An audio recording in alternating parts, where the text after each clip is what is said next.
ಇದು ನಿಮ್ಮ ವಾಹಿನಿ ಕಲಾ ವೇದಿಕೆ ವತಿಯಿಂದ ಡಾಕ್ಟರ್ ಸರ್ವಪಲ್ಲಿ ರಾಧಾಕೃಷ್ಣ ಅವರ ಹುಟ್ಟುಹಬ್ಬದ ಪ್ರಯುಕ್ತ ಸಾಂಸ್ಕೃತಿಕ ಕಾರ್ಯಕ್ರಮ ಹಾಗೂ ಪ್ರಶಸ್ತಿ ಪ್ರದಾನ ಸಮಾರಂಭವನ್ನು ಹಮ್ಮಿಕೊಳ್ಳಲಾಗಿತ್ತು. ಸೆಪ್ಟೆಂಬರ್ 8ನೇ ತಾರೀಕಿನಂದು ನಯನ ಸಭಾಂಗಣದಲ್ಲಿ ಈ ಕಾರ್ಯಕ್ರಮವನ್ನು ಹಮ್ಮಿಕೊಳ್ಳಲಾಗಿತ್ತು. 8ಕ್ಕೂ ಹೆಚ್ಚು ಡಾನ್ಸ್ ಅಕಾಡೆಮಿಗಳು ಈ ಕಾರ್ಯಕ್ರಮದಲ್ಲಿ ಭಾಗವಹಿಸಿದ್ರು. ಈ ಅಕಾಡೆಮಿ ವತಿಯಿಂದ ನೃತ್ಯ ಪ್ರದರ್ಶನ, ಕಲೆ ಪ್ರದರ್ಶನ, ಕಥಕ್ಕಳಿ, ಕುಚ್ಚುಪುಡಿ ಮುಂತಾದ ವಿವಿಧ ಸಾಂಸ್ಕೃತಿಕ ಕಾರ್ಯಕ್ರಮಗಳನ್ನು ನಡೆಸಿಕೊಟ್ಟರು. ಈ ಕಾರ್ಯಕ್ರಮದಲ್ಲಿ ಉದ್ಘಾಟನೆಯನ್ನ ನ್ಯಾಯಮೂರ್ತಿಗಳಾದಂತಹ ಸಂತೋಷ್ ಹೆಗ್ಗಡೆಯವರು ನೆರವೇರಿಸಿಕೊಟ್ಟರು ಹಾಗೂ ಅವರ ಜೊತೆ ಸಹಭಾಗಿಯಾಗಿ ವೇಲು ಲಹರಿಯವರು, ಕೆಜಿಎಫ್ ಖ್ಯಾತಿಯ ಅನ್ಮೋಲ್ ವಿಜಯ್ ಭಟ್ಕಳ್ರವರು, ಮಾಸ್ತಿ ಉಪ್ಪಾರಳ್ಳಿ, ಡ್ರ್ಯಾಗನ್ ಮಂಜು ಮುಂತಾದ ಮುಖ್ಯ ಅತಿಥಿಗಳು ಈ ಕಾರ್ಯಕ್ರಮದಲ್ಲಿ ಭಾಗವಹಿಸಿದ್ರು ಹಾಗೂ ಇದು ನಿಮ್ಮ ವಾಹಿನಿ ಕಲಾ ವೇದಿಕೆಗೆ ಶುಭಾಶಯಗಳನ್ನು ತಿಳಿಸಿದ್ರು.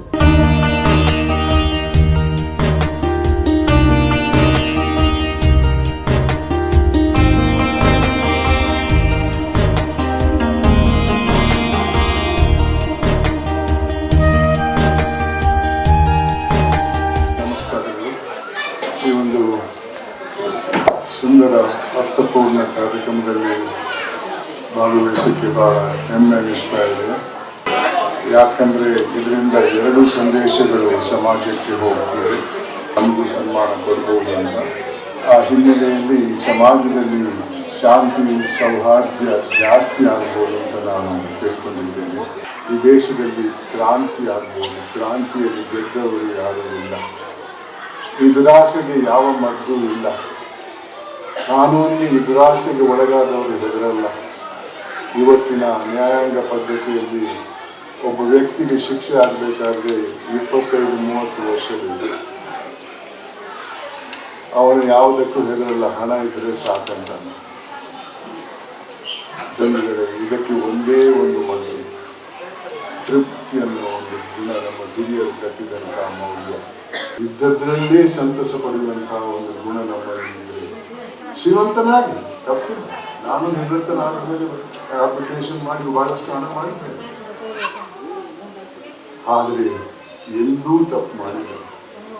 ಇಷ್ಟೊತ್ತಿಗೆ ನನ್ನ ಬಟ್ಟೆ ಬಿಚ್ಚಿ ಬೀದಿಯಲ್ಲಿ ನಡೀತಾ ಇದ್ರು. ನನ್ನಲ್ಲಿ ಏನಾದರೂ ತಪ್ಪಿದ್ರೆ ಎಷ್ಟು ಜನರು ಅರ್ಥ ಮಾಡ್ಕೊಳ್ತಾರೋ ಗೊತ್ತಿಲ್ಲ, ಆದರೆ ಪ್ರಯತ್ನ ಮಾಡುವುದು ನನ್ನ ಕರ್ತವ್ಯ, ಪ್ರತಿಫಲತೆ ಕಾಯುವುದಲ್ಲ ಅನ್ನೋ ಹಿನ್ನೆಲೆಯಲ್ಲಿ ನಾನು ಈ ವಿಚಾರವನ್ನು ನಿಮ್ಮ ಮುಂದೆ ಇಟ್ಟಿದ್ದೇನೆ.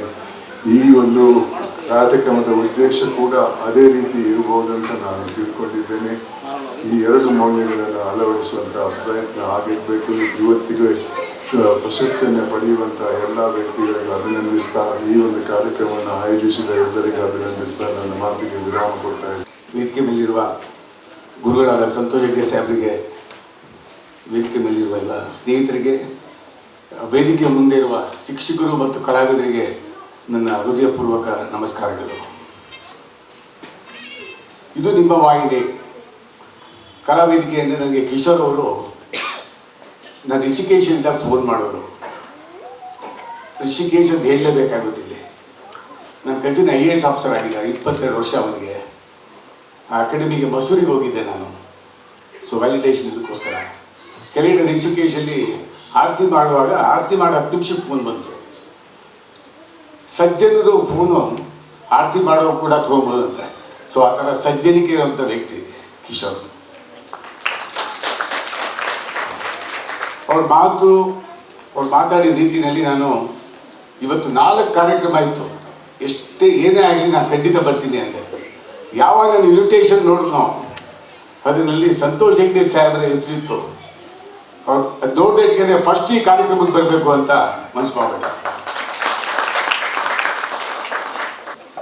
ಸೊ ಅಷ್ಟು ಹಿಮಾಲಯ ಪರ್ವತಕ್ಕೆ ನಾನು ಹೋಲಿಸ್ಬೋದು ನ್ಯಾಯಾಧೀಶರಲ್ಲಿ ಸಾಹೇಬರಿಗೆ, ಇನ್ಯಾರನ್ನೂ ಹೋಲಿಸೋಕ್ಕಾಗಲ್ಲ. ಅದು ಸಂತೋಷ್ ಹೆಗ್ಡೆ ಸಾಹೇಬರು ಮಾತ್ರ. ಅವ್ರ ಮುಖದಲ್ಲಿ ನೋಡಿ ಹಸನ್ಮುಖಿ ಆಗಿರ್ತಾರೆ. ಎಷ್ಟು ಹೇಳಿದ್ರು ಕಮ್ಮಿನೇ ಅವ್ರ ಬಗ್ಗೆ, ಎಷ್ಟು ಹೇಳಿದ್ರು ಕಮ್ಮಿನೇ. ಮಾತಾಡ್ತಾ ಇದ್ದಾಗ ನಾನು ಕೆಲವು ಮೌಲ್ಯಾಧಾರಿತ ಜೀವನವನ್ನು ಹೆಂಗೆ ಕಟ್ಕೋಬೇಕು ಅಂತ ಸಾಹೇಬರು ತಮಗೆಲ್ಲ ಹೇಳಿದ್ರು. ಅಲ್ಲಿ ಮಕ್ಕಳು ಚೂರು ಗಲಾಟೆ ಮಾಡ್ತಾ ಇದ್ರು, ಹಿರಿಯರು ಕೇಳಿಸ್ಕೊಂಡಿದ್ದೀನಿ ಅಂತ ಅಂದ್ಕೊಂಡಿದ್ದೀನಿ. ಸಂತೋಷ್ ಹೆಗ್ಡೆ ಸಾಹೇಬರು ಅಂತ ಇರ್ತಾರೋ ಅಂತಂಗೆ ನಾವು ಯಾರಿಗೂ ಭಯಪಡೋ ಅವಶ್ಯಕತೆ ಇಲ್ಲ. AK-47ಗೂ ಭಯಪಡೋ ಅವಶ್ಯಕತೆ ಇಲ್ಲ. ನಮ್ಮ ಟ್ಯಾಕ್ಸ್ ಕಟ್ಟಿರೋ GST ಕಟ್ಟಿರೋ ಹಣನೇ ಕನ್ನಡ ಸಂಸ್ಕೃತಿ ಇಲಾಖೆ ಮತ್ತು ಸರ್ಕಾರ ನಡೀತಾ ಇರೋದು. ಒಂದು ನಿಯಂತ್ರಣವನ್ನು ಕರೆಕ್ಟಾಗಿ ಹಾಕಿಯಪ್ಪ. ಪ್ರತಿ ಸಲ ಬಂದಾಗಲೂ ಇದೆ. ಆ ಕಲಾವಿದರು ಡ್ಯಾನ್ಸ್ ಮಾಡ್ತಾ ಇರೋ ಹೊಟ್ಟೆ ಉರಿತದಲ್ರಿ. ನಾವೆಲ್ಲ ಫ್ರೀ ಕೊಡುವಾಗ ಗಾಳಿನೂ ಫ್ರೀಯಾಗಿ ಕೊಡ್ರಿ, ಗಾಳಿಗೆ ದುಡ್ಡು ಕಟ್ಬೇಕ ನಾವು.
Thank you, sir.